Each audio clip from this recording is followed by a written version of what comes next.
नमस्कार शेतकरी बांधवांनो, मी तुमचा मित्र विशाल।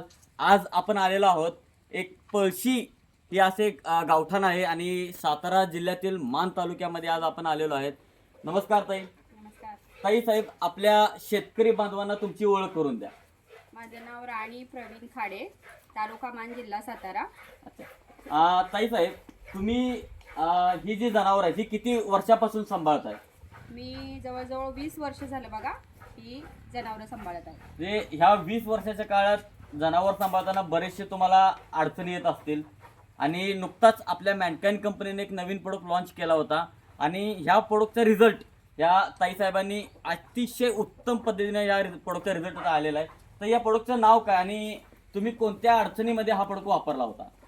हे विटाकाईन कोलिन आहे आणि माझी जेव्हा जर्सी गाई ही खाण्याचा फरक पडलेला, तर त्याच्यानंतर जे हे विटाकाईन कोलिन दिल्यानंतर भरपूर रिझल्ट चांगलेला आला आहे। एका गाईला प्रॉब्लेम होता माझ्या, शेण पातळ येणे, आणि घरचे डॉक्टर असून तिच्यावरती म्हणजे इलाज नव्हता झाला, पण जसं विटाकाईन कोलिन दिलंय तसा तिचा रिझल्ट खूप चांगला आलेला आहे। म्हणजे विटाकाईन कोलिन द्यायच्या अगोदर त्या गाईचं शेण पातळ पडत होतं हो, आणि विटाकाईन कोलिन दिल्यानंतर ती शेण एकदम घट्ट पडायला हो लागली। हो अच्छा, आणि विटाकाईन कोलिन दिल्यानंतर गाईच्या दुधामध्ये वगैरे तुम्हाला काय बदल जाणवला? हो, जाणवला। सगळ्याच जनावरांमध्ये दुधाची वाढ झालेली आहे। अच्छा, ताई साहेब, विटाकाईन कोलिन जे नवीन जो प्रोडक्ट आहे याचा डोस तुम्ही तुमच्या जनावरांना कशा पद्धतीने दिला होता? एका गाईला सकाळी 100 मिली आणि संध्याकाळी 100 मिली, म्हणजे असे 5 दिवस तुम्ही दिला 5 होता? दिवस। हा, अच्छा, आपल्या शेतकरी बांधवांना विटाकाईन कोलिन बद्दल काय संदेश द्याल?